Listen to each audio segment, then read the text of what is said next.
Episode 285। और उसने हम सबको मारना भी चाहा। उसने इतना सब कुछ इतने सालों से हम लोगों के आंखों में धूल झोंक कर किया। और ये यशराज जो हमारी बच्ची की जान के पीछे पड़ी है, वो उसका सगा नाजायज बेटा है। दादाजी का सिर नीचे झुका हुआ था, वो भी गुस्से में थे। उसने जो पाप किया है उसका पनिशमेंट तो उसे मिलेगा। हमें पहले उसकी ससुराल वालों को भी उसकी सच्चाई बतानी होगी। हम लोगों की तरह आज तक वो सब और सौदामिनी का पति भी अंधेरे में है। अब आगे, दादाजी ने गुस्से में कहा। उन्हें सौदामिनी पर बहुत गुस्सा आ रहा था और खुद पर भी गुस्सा आ रहा था कि वो पहले ये सब क्यों नहीं समझ पाए। तभी समीर भी बोला, है ये सब उनका जानने का हक है। आखिरकार आप तक बुआ दादी ने उन्हें भी धोखा दिया है। आपने पति को धोखा दिया है। उन्होंने शादी के बाद भी उन्होंने झूठ बोला और उस बलराज के बच्चे को जन्म दिया।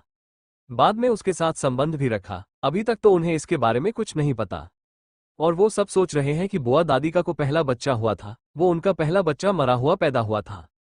दादाजी ने जल्दी से नारायण जी को कॉल किया और उन्हें मुंबई बुला लिया।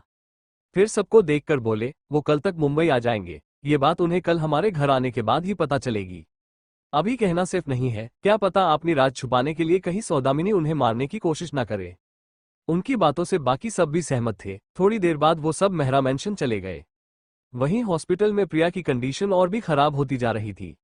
दामिनी भी रो रही थी। यशराज कुछ डॉक्टर को बुलाने की कोशिश में लगा हुआ था, पर वो किसी डॉक्टर को नहीं बुला पा रहा था। ऊपर से उसकी रेपुटेशन पूरी तरह से बर्बाद हो गई थी, जिस वजह से रंजीत की बात मानकर यशराज ने सुमिना की प्रॉपर्टीज को साइना को ट्रांसफर कर दिया था। इसलिए दामिनी भी गुस्से में थी, क्योंकि यशराज के पास तो उसकी खुद की प्रॉपर्टी था, पर वो तो सुमिना की जी प्रॉपर्टी पर राज करती थी। पर एक झटके में उसकी सारी प्रॉपर्टी उससे छीन गई थी, तो भला वो गुस्सा ना ही कर शांत कैसे रह सकती थी। पर प्रिया की हालत की वजह से वो अपना गुस्सा अभी साइना या उसकी मां के ऊपर निकालने के लिए नहीं जा पा रही थी, वरना वो कब का साइना को मरने के लिए उसकी घर में जा चुकी होती। यशराज सबसे ज्यादा परेशान था। प्रिया उसकी इकलौती बेटी थी, क्योंकि वो साइना को अपनी बेटी नहीं मानता था। वैसे भी साइना उसकी मदद कभी नहीं करने वाली थी, पर प्रिया वो अलग थी। उसकी रगों में उसका खून था। वो उसकी और अपनी मां जैसी चालक थी।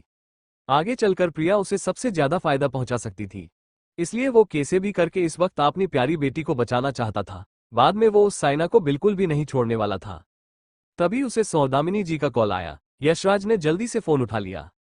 उसकी मां उसकी मदद जरूर कर सकती थी। यशराज ने आज जो हुआ सब कुछ अपनी मां को बता दिया। थोड़ी देर बात करने के बाद उन दोनों ने कॉल रख दिया।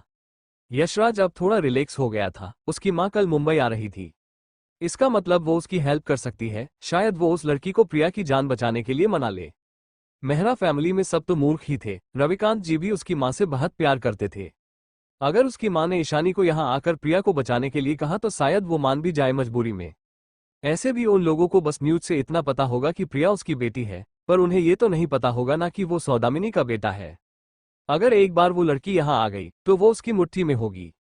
उसके दो काम हो जाएंगे, एक उसकी बेटी की जान बच जाएगी, दूसरा वो ईशानी की इन्फॉर्मेशन भी सबको दे देगा। इस वक्त वो बस एक तीर से दो शिकार करना चाहता था, पर उसे ये नहीं पता था कि सबको सच्चाई पता है और कल जो होगा शायद वो लोग उसे संभाल भी ना पाए। दामिनी जी अपनी जगह से उठी और बोली, मैं कैफेटेरिया जा रही हूँ कॉफी लेने। यशराज ने हाँ में सिर जा दिया। दामिनी यहाँ आने के बाद से कुछ भी नहीं खाया था। वो वहां से नीचे कैफेटेरिया की तरफ चली गई। उसे इरिटेशन हो रहा था। उसके पास सब कुछ हासिल करने लिए सिर्फ अपनी बेटी थी। अगर उसकी बेटी ना रहे तो यशराज उसे ज्यादा प्यार नहीं करेगा, ये बात वो अच्छी तरह से जानती थी। वो सीधे कैफेटेरिया में चली गई। जैसे ही वो कॉफी लेकर काउंटर से आए, किसी ने उसे पीछे से पुकारा, दामिनी। अपना नाम सुनकर दामिनी रुक गई और पीछे मुड़कर देखने लगी, तो सामने दो लड़कियां खड़ी थी। एक लड़की बोली, मतलब हमने सही गैस किया था, तुम ही वो दामिनी हो जिसने एक औरत का घर बर्बाद कर दिया। तेरी वजह से एक अच्छी औरत पागल हो गई। तू एक दो कौड़ी की रखेल है। तुम्हारी हिम्मत कैसे हुई इतना सब करने के बाद बाहर निकलने की? क्या तुझे कहीं छिप नहीं जाना चाहिए था, या फिर तुम यहाँ जहर खाकर मरने आए हो? उन दो लड़कियों की बात सुनकर दामिनी हैरान रह गई। वहीं उन दोनों की इतनी ऊंची आवाज से कहने की वजह से कैफेटेरिया में मौजूद बाकी लोग भी दामिनी की तरफ देखने लगे। तभी एक औरत बोली, हाँ यही दामिनी है, मैंने उसे अभी थोड़ी देर पहले ही तो टीवी पर देखा था। हाँ, पता नहीं इन जैसी औरतों के पास इतनी हिम्मत कहाँ से आता है, जो इतना सब करने के बाद भी घमंड से घूमते हैं। छी, ये जिसकी रखेल है वो भी तो घटिया इंसान है। अगर मेरा पति ऐसा होता ना तो मैं उसे पहले ही जहर देकर मार डालती। छी, किसी की रखेल बनकर भी इसे घमंड है। शर्म तो इसे बिल्कुल भी नहीं है। ये तो उस बेचारी छोटी से लड़की के मार डालना चाहती थी। बेचारी, उसकी मां ने सारी प्रॉपर्टी देकर सास बेटी की जान बचा लिया।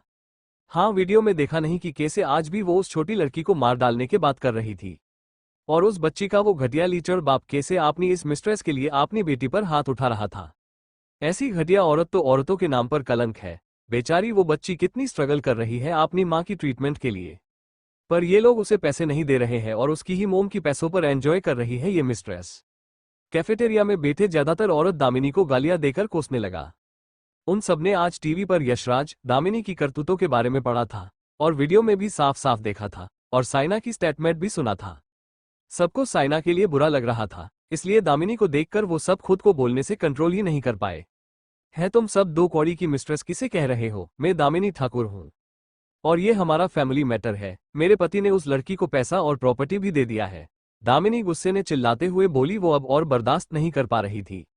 हमें तुम्हारी बातों पर बिल्कुल भरोसा नहीं है। तुम जैसी डायन, घर तोड़ने वाली औरत का क्या भरोसा? तुमने उसे पैसे या प्रॉपर्टी दिया होगा या नहीं, तो ये तुम किसी और को समझना। तुम घटिया लोग। दामिनी ने इतना ही कहा था कि तभी उसकी मुंह पर आकर कुछ लगा। उसने सामने देखा तो एक लड़की घिन से उसे देख रही थी। उसने आपने सामने रखी पिज्जा को उठाकर दामिनी के मुंह पर फेंका था। तुम्हारी हिम्मत कैसे हुई चिप लड़की, तुमने दामिनी ठाकुर पर झूठा खाना फेंका? उस लड़की ने उसे घिन से देखा और बोली, तो क्या प्रॉब्लम है? तुम्हें तो झूठा खाने की आदत है ना? दूसरे की झूठा पति, झूठा प्रॉपर्टी, ये सब तो तुम खा रही हो। तो फिर मेरा झूठा खाने में तुम्हें क्या प्रॉब्लम है? नीचे पड़ी स्लाइस को उठाकर क्यों नहीं खा रही हो तुम चुड़ैल? उस लड़की की बात सुनकर पूरे कैफेटेरिया में हंसी की आवाज गूंज गई।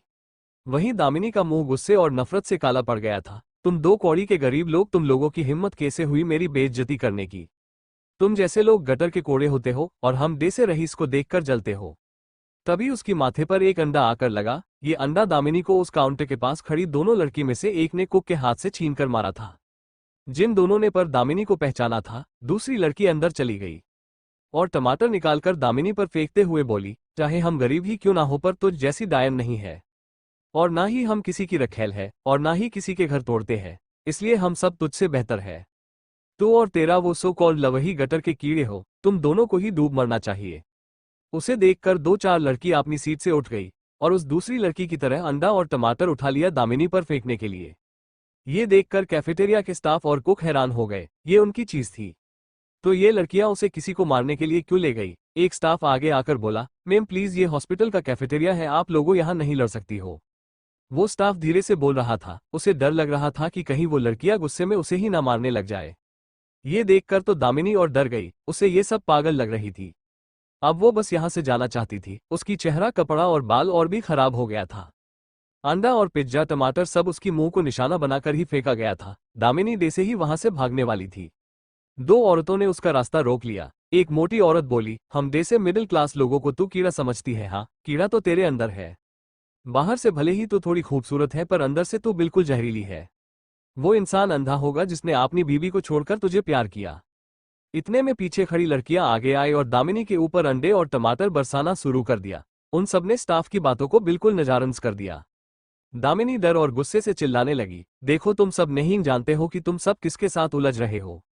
मुझे जाने दो, वरना तुम सबके लिए ये अच्छा नहीं होगा। सब कुछ जाए, पर दामिनी का घमंड अभी भी बरकरार था। हूँ, अच्छा हम भी तो देखे तुम्हारा वो घटिया पति और तुम जैसी दो कौड़ी की रखेल हम सबका क्या बिगाड़ देंगे। तभी पीछे से दामिनी को यशराज आते हुए दिखा तो दामिनी गला फाड़ कर चिल्लाई, यश मुझे बचाओ, देखो ये सब मेरे साथ क्या कर रहे हैं। ये सब पागल हो चुके हैं, मुझे यहाँ से ले जाओ। दामिनी की आवाज सुनकर यश ने आगे देखा तो दामिनी की हालत देखकर वो हैरान हो गया। दामिनी को आने में इतना देर हो गया, इसलिए वो यहाँ उसे देखने आया था। अब उसकी हालत देखकर उसे समझ नहीं आ रहा था कि आखिर यहाँ हो क्या रहा है। उसकी बात सुनकर सब पीछे देखने लगे। एक औरत बोली, अरे यही तो है यशराज ठाकुर, जिसने अपनी बीवी को धोखा देकर प्रॉपर्टी को अपनी इस मिस्ट्रेस के नाम कर दिया और इसकी धोखे की वजह से इसकी बीवी मेंटली वीक हो गई और अब उसकी कंडीशन ठीक नहीं है। अरे ये तो अपनी खुशी की बच्ची को भी मार डालना चाहता था, इलाज के लिए भी पैसा नहीं दिया इसने। यशराज उन सब की बातों को सुन मार गुस्से में आ गया। वो जल्दी से दामिनी के पास आया। उसका पूरा मुंह, हाथ, ड्रेस सब कुछ गंदा हो गया था और ऐसा लग रहा था जैसे वो कोई भिखारी हो। ये सब यहाँ क्या ही रहा है? और तुम लोगों को किसने हक दिया दूसरों को परेशान करने की? उसकी बात सुनकर एक औरत ने उस पर जूस फेंक दिया और बोली, ऐसे ही डे से तुम्हारी बीवी की हिम्मत हुई हमें गटर का कीड़ा कहने की?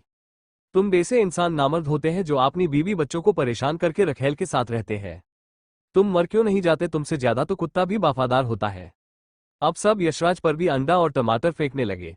पूरा कैफेटेरिया गंदा हो गया था। वहीं स्टाफ और कुक सिचुएशन को संभाल नहीं पा रहे थे, इसलिए उन्होंने रिसेप्शन में कॉल करके सब कुछ बता दिया था। तभी कुछ गार्ड्स अंदर, और ये सब हॉस्पिटल के सिक्योरिटी गार्ड्स थे।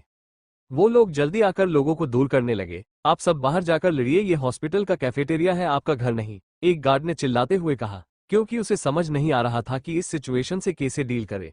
यहाँ एक दो लोग तो नहीं थे जिन्हें वो समझा दे, यहाँ तो सब गुस्से में थे। थोड़ी देर में सब शांत हो गए। अगला एपिसोड जल्दी आएगा। टू सब्सक्राइब करो मेरे चैनल एडिशन को, और हाँ, लाइक कमेंट शेयर करना ना भूले। मिलते हैं अगले एपिसोड में। और हाँ, जाओ न्यू स्टोरी भी सुन लो। सुपर ध्रुवा।